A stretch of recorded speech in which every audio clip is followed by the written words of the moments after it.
Welcome everyone, good afternoon. Oh, it's not afternoon yet, still good morning. My goodness, I listen to that introduction and I get tired.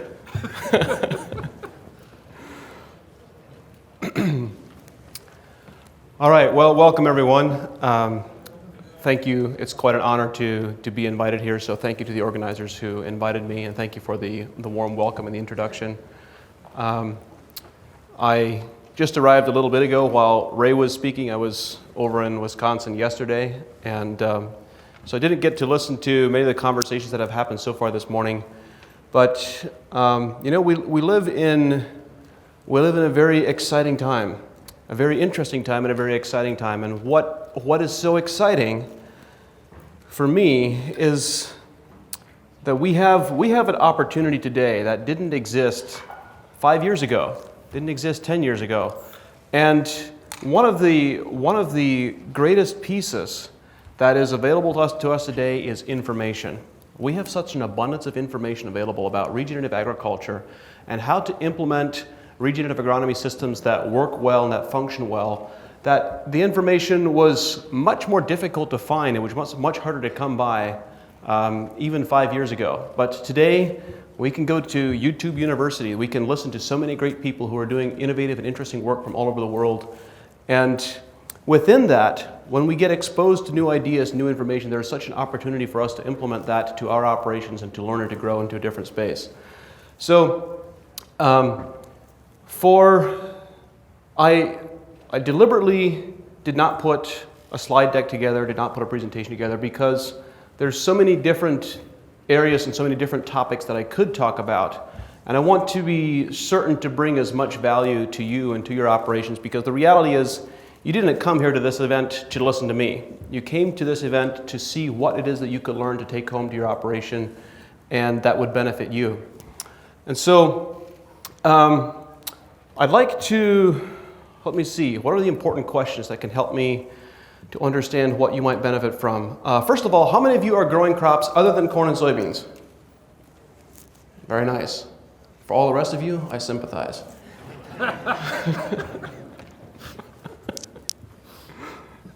I like you in the front row. You just stay here. I'm going to heckle you the entire time.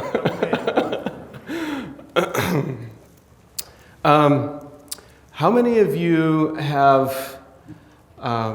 I was about to ask the question, how many of you have heard my voice before, but given the podcast, the webinars that we produce, instead I'll ask a slightly different question. How many of you are familiar with our agronomic approach and the work that we do at Advancing Eco-Agriculture to some degree? Okay, a handful of you are, but many of you are not. How many of you have heard me talk about the plant health pyramid? Okay. How many of you are familiar with the topic of rhizophagy and plants consuming microbes? Okay, awesome, thank you. So I think the pieces that I will try to put together here in this presentation, I want to begin by telling you a little bit about my personal story on the farm that I grew up on and how that led to the agronomy work that we do at AEA and what that looks like. I want to talk a little bit about the plant health pyramid and about the rhizophagy cycle, and then I want to try to wrap all that together and talk a bit about nitrogen management, how understanding the plant health pyramid, understanding the rhizophagy cycle really transfers and applies, and give a practical example of how that transfers to applied agronomy and applied nutrition management. Actually, if it's possible, since I'm not using a slide deck, would it be possible to adjust the lighting in the room so that I can see everyone a little bit more clearly and not have a light shining in my eyes? So I'll begin with my story. I think how I arrived here, the context, understanding the context of where people are coming from is very important. I grew up on a family fruit and vegetable farm in Northeast Ohio. I'm about an hour east of Cleveland. We're about 20 miles, maybe 25 miles south of Lake Erie and 20 miles from the Pennsylvania border. And that zone put us in the snowbelt zone, same zone as Cleveland and Buffalo. And being in the snowbelt zone, our average annual rainfall or total accumulation is between 40 and 45 inches. Historically, we used to receive a lot of that during the winter months, but that is shifting, is now less true. We're receiving a lot more of it during the summer months than we did historically. And being in that environment, we also, in that snowbelt environment, we also have very high cloud cover during the summer months. About 7 miles from where I now live is a munitions factory that we call the Ravenna Arsenal. And it was built there in the 70s. It's one of the major munitions factories for the US military. And it was built there because at the time when it was built, they didn't have, aircraft didn't have cloud penetrating radar. And it was built there because it was the second cloudiest spot in the continental US, second only to Seattle. 280 days of cloud cover a year at that point. It's less now. Just recently, I was evaluating for our location where I now live, I was evaluating lighting conditions for a greenhouse during the winter months. I was looking at cloud cover index for the winter months. And you know, the months of December, January, and February, we have an average of 10 days of sunshine per year, or 10 days of sunshine per month with an average of 10 hours of sunshine for each of those 10 days. 100 hours of sunshine a month for 3 months. Now I understand why I want to go south every winter. But the reason this is important is because I grew up on a vegetable farm. My family was producing produce for local wholesale markets. Our 4 primary crops were cantaloupe, zucchini, cucumbers, and tomatoes. And in that type of environment was a petri dish environment for diseases. We had very high humidity, lots of cloud cover, didn't have a lot of sunshine, so it was a perfect environment for disease propagation. And in addition to the farm, my dad was also the local retailer, local distributor for inputs for that specific crop segment. So we had seeds, fertilizers, equipment, etc., and pesticides. I was a licensed pesticide applicator when I was 16. I had the responsibility of doing all of the irrigation applications and all of the spray applications when I graduated from school at the 8th grade at the age of 14. And so we were, as a result of Dad being the local distributor, we were the first people to try all the newest, latest, and greatest pesticide cocktails. And we were farming, we believed that we were stewarding our soils well. We were trying to build soil organic matter. We were growing vegetable crops. It was very compressed acres. We had 25 acres. And we were growing vegetable crops on every acre every year, and also trying to grow cover crops during the winter months. We used a lot of rye and hairy vetch and other species. And then in 2000, we had 3 very difficult years. 2002, 2003, 2004. We had 3 years in a row in which we had greater than 70% crop loss for each of our 4 primary crops. And you can imagine the economic hit that was to the farm's potential financial success. And what was intriguing is that it seemed the more intensely we sprayed pesticide applications, the worse the disease and insect problems became. So we were dealing with cucumber beetle and squash bugs, and on the cucurbit crops, as well as downy and powdery mildew. And on the tomatoes, we were dealing with bacterial speck, bacterial spot, septoria, early blight, late blight. And then in the 3rd year of this 3-year experience, we had one of those, you could call it a light bulb moment, but it was more like a 2x4 in the face kind of moment, where we began renting a field from a neighboring farm that bordered right up against one of our fields. And these 2 fields were being tilled and planted up and down the slope because they were relatively narrow, and so they were being planted the long way, which was up and down the slope. And there's a significant grade, so there was erosion every year that we were trying to combat as best we could. Now that we were farming both fields, we switched the road direction 90 degrees and planted across the former field border to mitigate the erosion. So the soil that we've been farming the previous decade cover crops during the winter months, every winter, but also intense pesticide applications every summer. On the new soil had been farmed by a dairy farm, which was corn, small grains, 2 years of alfalfa hay back into corn rotation with manure applications, limestone applications, and very limited, maybe an herbicide application on the oats or the small grains and on the corn, and that was about the extent of the pesticide applications. So we planted this field into cantaloupe on the section that was closest to the road so that everyone could see it who was driving by. Isn't that the way life's lessons always work? But when it came to harvest time, when we went into the field for the first harvest, the section of cantaloupes that was on the soil that we had been farming previously with all the intense pesticide applications had 80% of the leaves infected with downy and powdery mildew. And this was in spite of a 5-day rotation fungicide application program. We were putting on fungicides every 5 days. The best that were available in the market, rotating chemistries and everything. On the new soil that we were farming for the first time, there was no powdery mildew. When I say there was no mildew, I'm not saying that there was 5% or 10% leaf infections. There was zero. You couldn't find any powdery mildew in that section of the field. There was this clean knife line right down through the center of the crop where the former field border had been. And in fact, it was so pronounced. This wasn't true for every row, but in some of the rows where the soil hadn't been disturbed and moved a lot from side to side, in some of the rows the plant spacing was 2 feet apart, and in some of the rows there were healthy vines growing right in among the unhealthy vines. One was infected, the other was not. Now, that was a wake-up call, because not only this was the 3rd year of significant disease and insect pressure. You could blame the climate and the environment, but here were 2 crops. The crop was, everything was identical from a management perspective, but 2 completely different outcomes. And that was the moment we looked at this crop and I started asking the question, what are the differences between these 2 plants? What allows one plant to be resistant to powdery mildew when the next plant 2 feet away is susceptible? What's the difference between these 2? It's not a factor of genetics. It's not nutrition in the way that we were thinking about nutrition at that point in time. It's not the fungicide spray program. There has to be something else that is coming from the soil. So I was very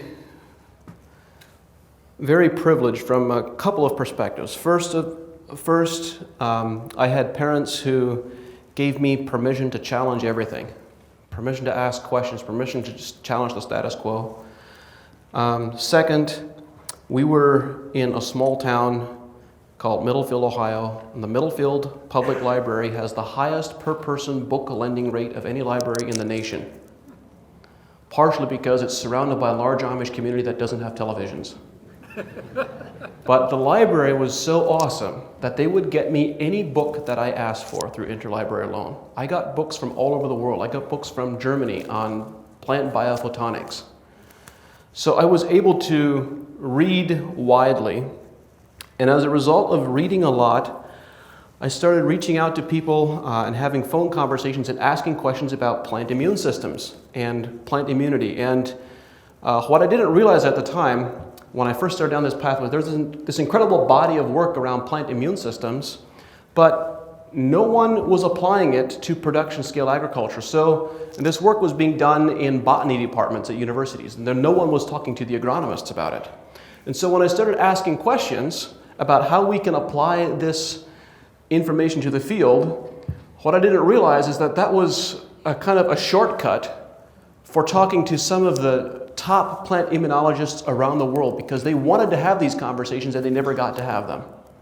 So I was very blessed to have an incredible team of mentors who guided my reading and learning for a several-year period. And what I learned in that period, if I had to condense it down to its most foundational essence, is I learned that plants have an immune system exactly the same as ours. But we know that our immune systems don't all work equally well. Some people become ill with the first cold or flu bug that comes along, and other people practically never become ill. And the only difference between those two is how well their immune system has been supported with nutrition and in the case of plants, with mineral nutrition and with their microbiome. Over the course, in humans, for us, it's over the course of our entire lifetime. So our immune system needs to be supported over the course of our entire life. In fact, from even before we were born. And the same concept also holds true for plants. Plants also have a functional immune system that needs to be supported over the course of their lifetime, also in the parent generation from when the seed is produced.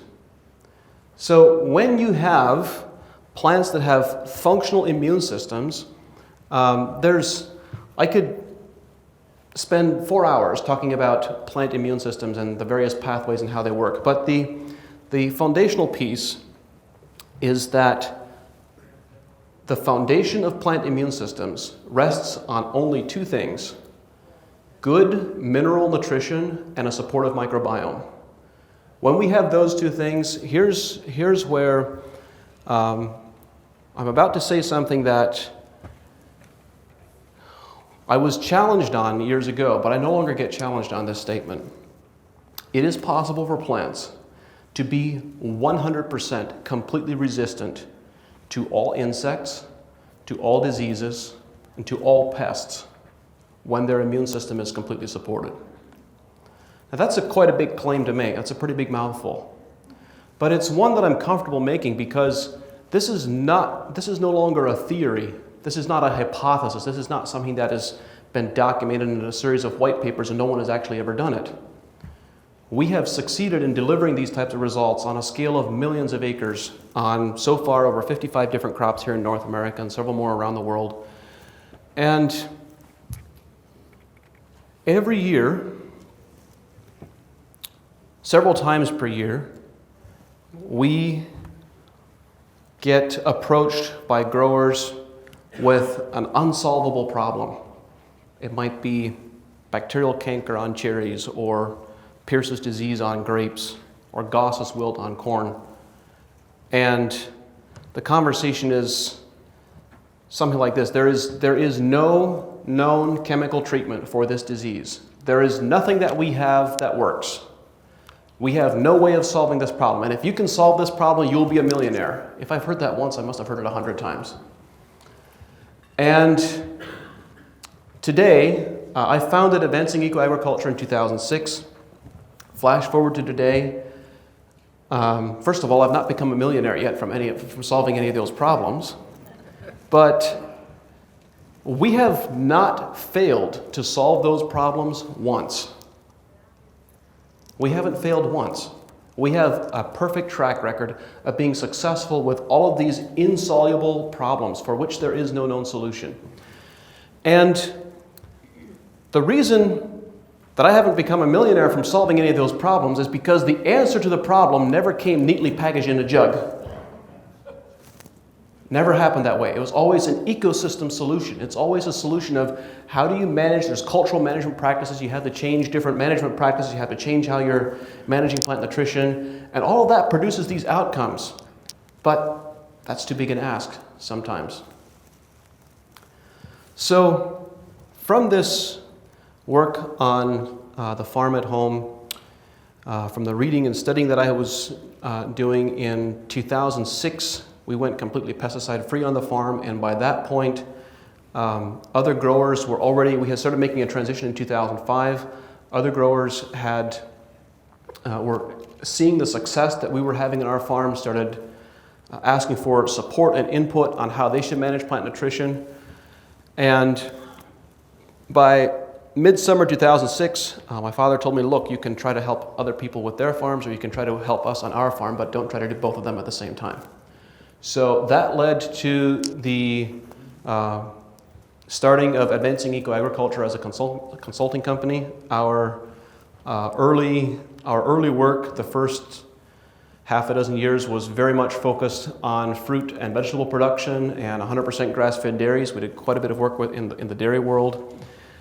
And over a several-year period, what I was learning about plant immune systems is that when we look at immune system function and immune system integrity from a mineral nutrition perspective, we also have to pay attention to ultra-trace elements like cobalt and selenium and nickel and molybdenum, because while those elements aren't necessary for the plant to produce large yields, they are absolutely essential in order for plants to have functional immune systems. And so we were making recommendations to growers that we need to apply these various trace minerals. And our recommendations didn't get followed because Certainly at that point, these products are much more readily available now, but at that point in time, finding a grower being able to find a liquid cobalt or selenium product to apply to his field was a very difficult ask. The products simply weren't available. So that led then, in 2009, we started experimenting with developing different nutritional products, these kind of specialty nutritional products. Started first commercializing them in 2012. Flash forward to today, we're a team of about 80 people working on some over 5 million acres, mostly here in North America, some international work as well. And our initial kind of claim to fame was being able to produce crops that were resistant to disease and insect pests. But then something interesting started happening. A number of the larger scale fruit and vegetable growers we were working with, they were also growing sweet corn, they were growing green beans, and then they were also growing commodity corn crops and soybeans. And they started using our products in those types of settings. And what happens is there's this simple little, very easy to understand phenomena that when you have robustly healthy plants, they are so vigorous and so healthy that they're resistant to diseases and insects, guess what happens to yield? You can't stop yields from going up. Of course they're going to go up because you have these very vigorous and very healthy plants. And about the same time, I think this was 2014, we started working on California strawberries.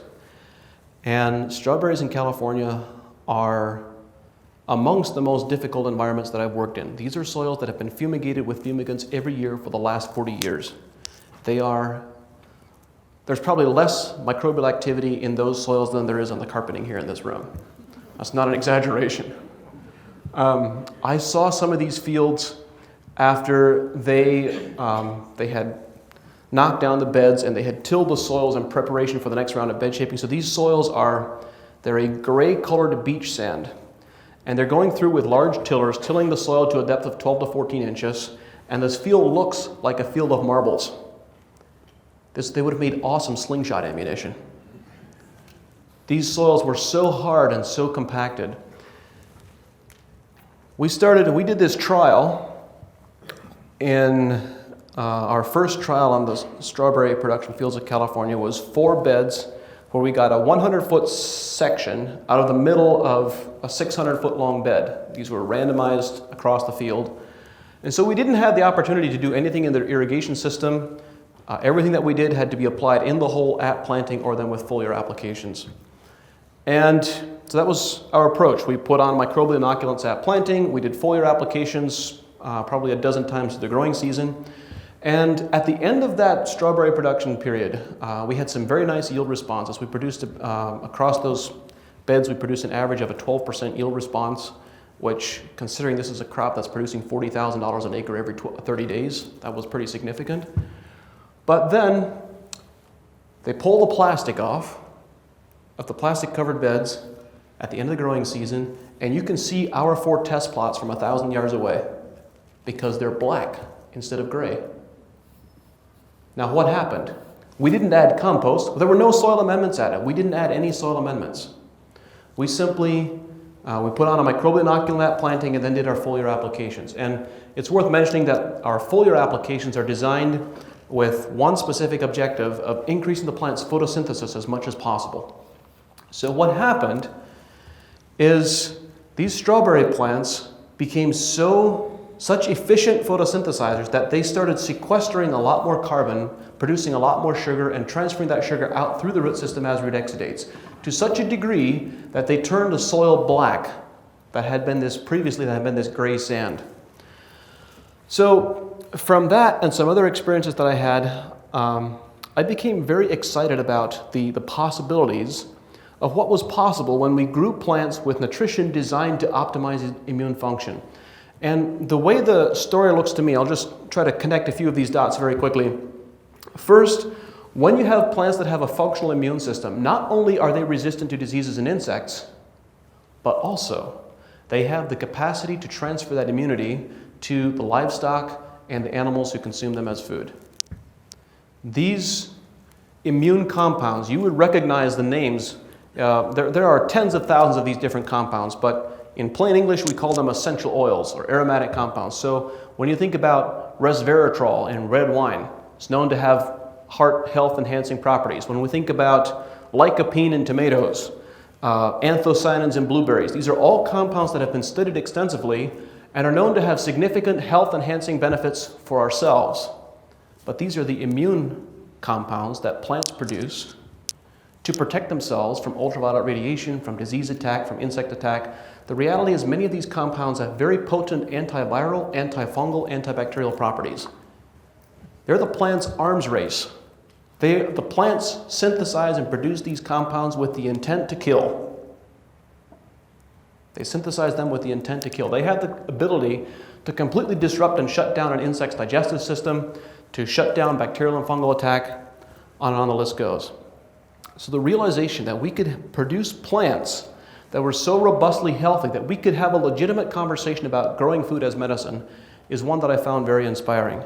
But then in addition to that, not only were we producing this exceptional quality food, but we also had the capacity to regenerate soil health while we are growing a crop. Today, we have somehow developed this idea that agriculture is inherently, by its very process, extractive from the soil. That we are extracting nutrients, that we're extracting soil organic matter, and that we then need to plant cover crops to reincorporate that which we extracted. It is possible. You know, when you go back into the agronomy literature, you only have to go back 50 years. Throughout the 60s, there was this window of time from the 40s through the 70s. That window of the scientific literature, if you asked the leading agronomists of the day, what was the fastest way to build soil organic matter? The answer was universal agreement. There was no disagreement. The fastest way to build organic matter is to grow corn. Today, we think the fastest way to lose organic matter is to grow corn. So what has changed? What's different? What's different is how we manage the agronomy and how we manage the nutrition of that crop. But in having conversations with growers, I soon realized that while I was very inspired about producing plants that were resistant to diseases and insects, that reduced or eliminated the need for pesticides, that built soil health, and that provided food as medicine, those weren't the issues that moved the needle for a lot of growers. They found those ideas to be inspiring and encouraging and an ideal to work towards, but not enough that it would get them to actually change their management behavior significantly in far too many instances. And I became really inspired by the possibility and the potential. I believe this is something that we need to advocate. This is something that we need to figure out how we can make this happen on a significant scale very quickly. So, what does move the needle in decision making is money. It's profitability. We achieve what we incentivize. And so, we changed gears at Advancing Eco-Agriculture completely. If you look at our website today at advancingecoag.com, our tagline is, we help growers make more money with regenerative agriculture. That's it. We no longer talk about or no longer focus on the disease and insect resistant piece, the improving soil health piece, and the reduced pesticide piece, and growing food as medicine piece. Those are just secondary beneficial outcomes. Instead, we focus on economics.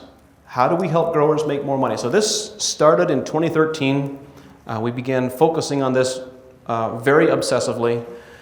And we have spent countless hours and research and resources trying to evaluate and trying to understand what are the agronomic recommendations that are the least expensive to apply and that produce the greatest economic crop response for the grower, that also help shift the needle and move the needle in the direction of a regenerative agriculture agronomy. So there are a lot of pieces that I could talk about in this space, but let me just let me offer some very broad level, high level overview and highlights. So first, Mainstream agronomy today, contemporary agronomy, has focused on measuring and managing plant nutrition through one lens only, there's one perspective, and that perspective is, how do we produce the highest yields possible? There is no consideration given to quality. And so our approach has been, how do we produce the highest yields possible and at the same time also produce plants that are resistant to diseases and insects? What does that look like? And so by looking at it from this kind of two-dimensional instead of one-dimensional perspective, what has changed and what is different is we now are looking at the nutrient elements and the nutrient ratios that are needed to enhance plant immune function. And by the way, they don't contradict the ratios that are required to produce high yields. You can produce high yields and plants that are resistant to diseases and insects at the same time.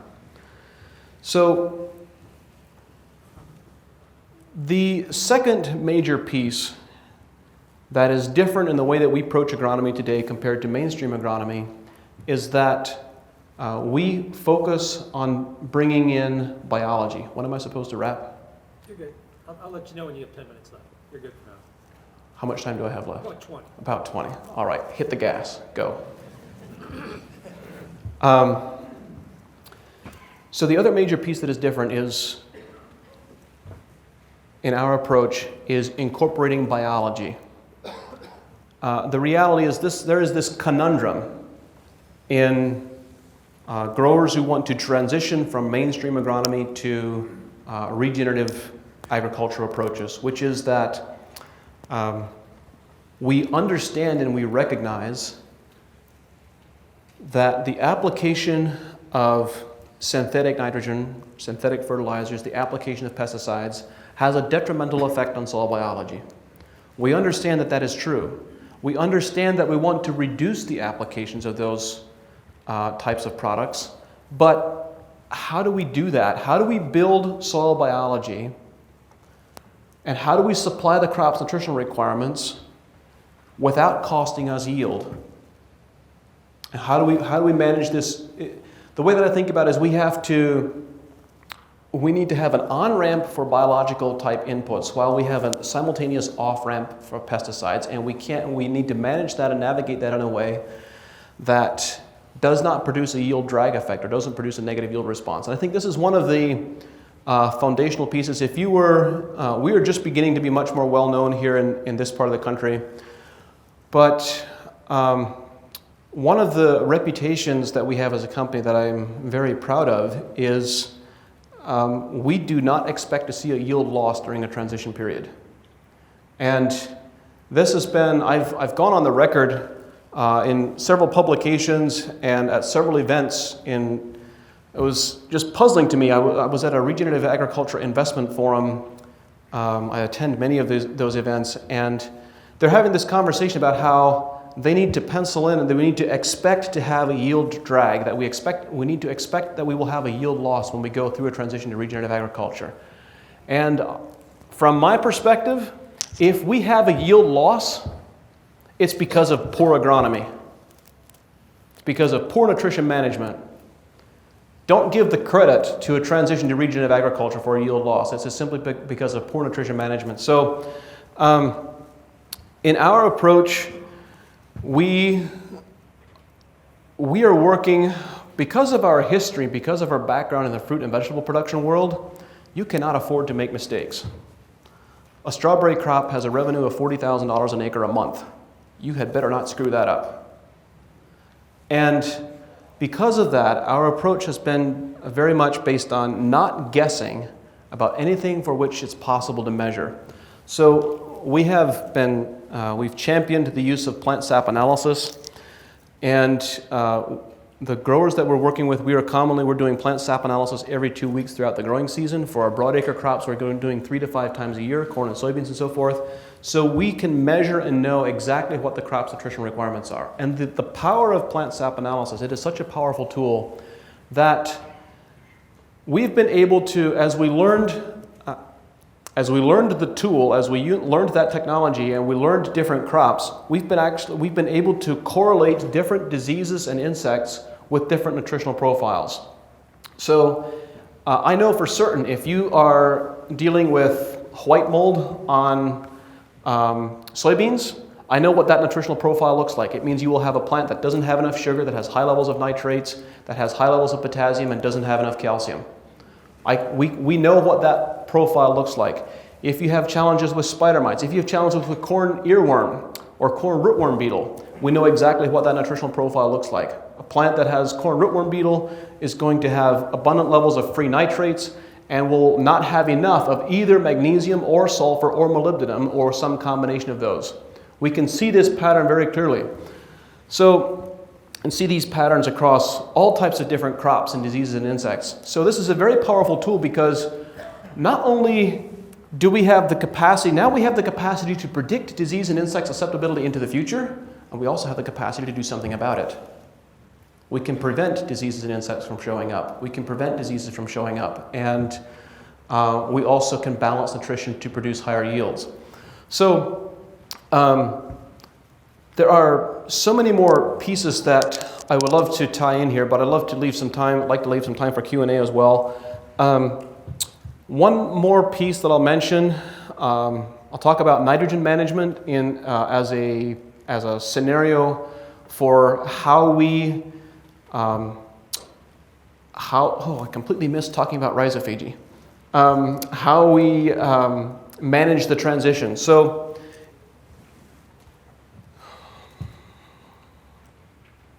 how can I not talk about rhizophagy? This is just not acceptable.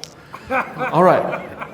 So I asked how many of you are not familiar with the concept of rhizophagy, and only about 30% of the hands in the room went in the air of people who are familiar with it. So we need to talk about this because this is so important. This is the foundation for a revolution in agronomy. Starting there was science that was published over 100 years ago describing how plants can absorb nutrients in the absence of free soil ions, in the absence of free nutrients in the soil. They were getting them from biology, but they didn't understand and know how. Starting about 17 years ago, there was a scientist and a group of colleagues at Rutgers University and around the world, Dr. James White, started talking about and started publishing information on this process they call rhizophagy. So rhizophagy simply means root feeding. It's root feeding. And what he described is that as you have a growing root tip that is growing through the soil, that root tip is actually very porous and can absorb bacteria and algae and fungi. Those are the three groups of organisms that we know for certain can be absorbed by this process. They are absorbed into the growing root tip and they move upwards through the plant's vascular system and they move into plant cells. They release a load of nutrients that they are transporting. It can be calcium, nitrogen, phosphorus, whatever the case might be. They are moved back out of the plant cell and they go back into the soil and do the exact same thing. And there's this incredible process that happens where as these microbes are circulating through the plant and moving back into the soil, the plant is communicating to them exactly what its nutritional requirements are with chemical signals and with electrical signals. It's telling them, hey, I need more phosphorus, I need more zinc, I need more manganese. And as these bacteria move back into the soil profile, they share that signal with the rest of the soil microbiome, and and the entire biome begins extracting minerals that the plant requires. And there are higher concentrations of those minerals in the next set of bacteria and organisms that the plant picks up. So the plant is and also, so there is this process of releasing nutrients where the microbes go back, and then also in some cases the plant consumes the entire microbe as a source of energy and as a source of nutrients. So this is much the same as plants are farming bacteria, much the same way that we farm livestock. By the way, this also means that plants are not vegetarians. Because they are consuming bacteria and utilizing them and also milking them, if you will. Now, I got really inspired by this process. I was actively looking for the science to describe how this process works for years, because I knew that there had to be some other means, some other mechanisms by which plants absorb nutrients that is not described in mainstream agronomy. Because, and I'm sure all of you have seen it as well, or you've seen the photos. Ray shared a photo earlier of a tree growing out of a rock. And about 10 miles or so from where I live, we have a beautiful little park called Nelson Ledges State Park. And there is this large sheet of rock that was deposited by the glaciers. It's about 25 to 30 feet thick, and it's all broken up, and there's all kinds of little nooks and crannies that you can walk about in this sheet. It's an awesome exploratory space for children to get stuck in all the time. And in that park, on this sheet of rock, there are trees growing out of the rock. There is no soil. There has never been soil. There are trees where the root systems are going down along the face of the rock edge or on top of the rock. And I always had the question, how are those trees getting nutrients? Because there are no soluble ions in a soil solution in this type of environment. And in addition, the piece that really puzzled me is at one point there were several trees that were leaning out over the rock edge far enough that they were considered to be unsafe, and so they cut them off. And I always had this assumption that these trees are growing fairly slowly, that the trees that I'm looking at that are 16 to 18 inches in diameter must be decades old. But they weren't. There were growth rings that were half an inch thick. These trees were growing very rapidly in the complete absence of soil. So how did they get nutrients? So this rhizophagy cycle, this rhizophagy process, what I've learned from Dr. White and through a lot of field experience, this process has the ability to deliver 100% of a crop's nutritional requirements. It has the capacity to deliver all the nitrogen, all the phosphorus, all the potassium, all the calcium, all the nutrients that a crop requires. If you want to shut the process down, the most effective way to do that is to add nitrogen fertilizer and fungicides. You can shut down this rhizophagy cycle very efficiently and very effectively. So our approach to managing agronomy was to figure out, how do we stimulate the microbial community? How do we enhance them? How do we foster an environment that builds up this population? And how do we stop killing them? You know, what we learned is that most of the disease problems, most of the insect problems, and most of the yield cost doesn't come from things that we're missing, that our crops are missing. This is such an important point, I'm going to repeat it again. Most of the yield drag that crops experience is not a result of nutrient deficiencies. It's a result of excessive nutrients that the farmer applied over 80% of the time. Did you know that nitrogen fertilizer can create a yield drag? That sounds like, on the surface, it sounds like the most bizarre comment, but it is absolutely true. If you apply excess of nitrogen, more than the crop requires, it will actually produce a yield drag effect. The two nutrients which produce the greatest yield drag and the greatest disease and insect susceptibility are nitrogen and potassium. And they're the two nutrients that are most commonly overapplied in our experience. So, I think I'm going to call it a wrap there.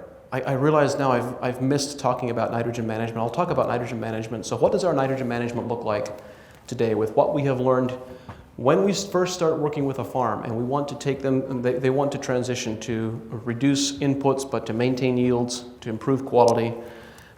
We start looking at nutrient application timing and quantity and how we can make it more efficient. So nitrogen as an example, we did some extensive analysis recently, and across the thousands of growers that we work with, it is common for us in the first year that we're working with them to reduce nitrogen applications in the neighborhood of 30 to 40% and to reduce potassium application in the neighborhood of 60 to 70% and get a yield increase in the same year.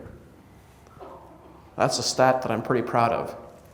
So with nitrogen management, our approach is twofold. One is applied at the right time, in the right form, and add materials to it that enhance biological activity. So what this looks like is, and this is a common scenario, but everything obviously gets customized to specific soil conditions, specific crop requirements, and so forth. It's common for us, I do not like to apply any more than 10 units of nitrogen, 10 pounds per acre of nitrogen at planting. In exceptional conditions and exceptional soil conditions, we might go up to 20. But I prefer to limit nitrogen up front because a little seedling doesn't need very much, and the soil can also deliver a lot. And then we have the intent of, depending on what the equipment capabilities and application capabilities are of the grower and the resources are in the local area, we intend to follow up with an application that will get the majority of nitrogen later. So if it's a corn crop, in a perfect world, the world is often not perfect, but in a perfect world, I'd be able to split it up to 2 or 3 applications during the season. In a less than perfect world, we target an application around V4 to V5 and put our nitrogen application there as a side dress application. So then, in addition, whenever we are adding nitrogen, we add in a combination of, I'll use the term, the intent is to produce a microbial stabilizer. So we are not adding nitrogen stabilizers in the conventional sense. Because in the conventional sense, a nitrogen stabilizer, if you wanted to talk about a nitrification inhibitor or a urease inhibitor, what those products do is they actually inhibit biology. They shut down, they kill biology. And I want to go in the opposite direction.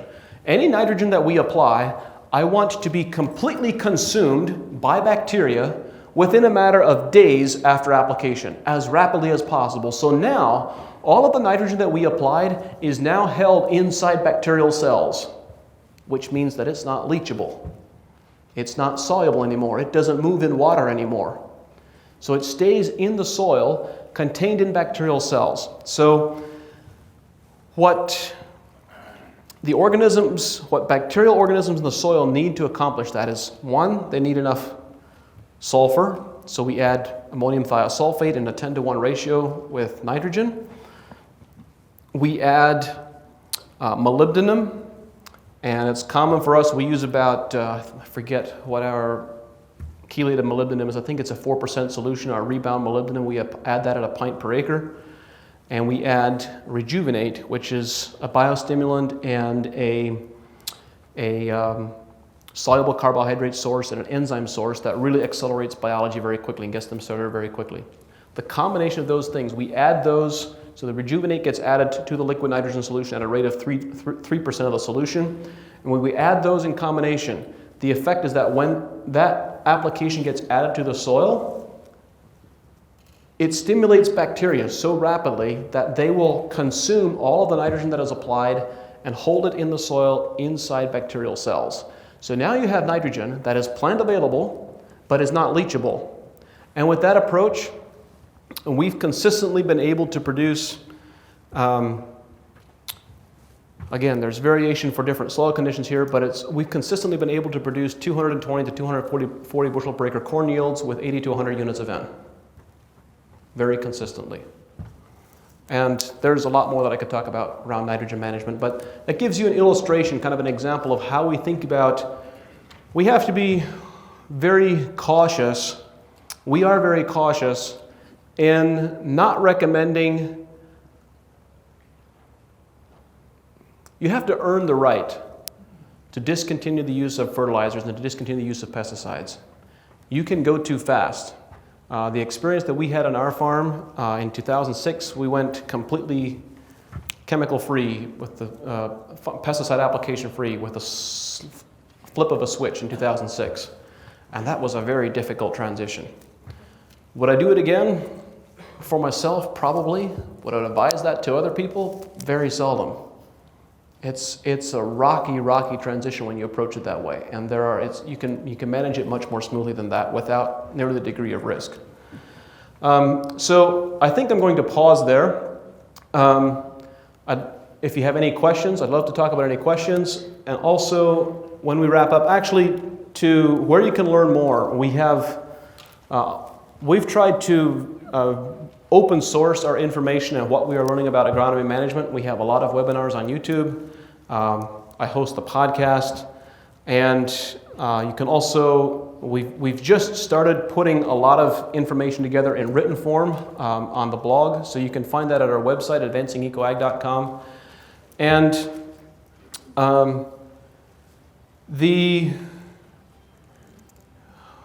my goodness, I haven't talked about crop ticks and I haven't talked about the DNA lab. Don't have time, man. Okay, I'm getting the signal that I need to cut it, but wouldn't it be awesome to have a device that you can take into the field and measure the nutrient content and the phytonutrient profile of the plant leaf in real time and get a readout in 0.3 seconds? We can now do that. We're launching that for citrus, soybeans, cotton, and squash, and all the cucurbit crops next spring. So I'm not allowed to talk about it anymore, but if you want it, you need to talk to us.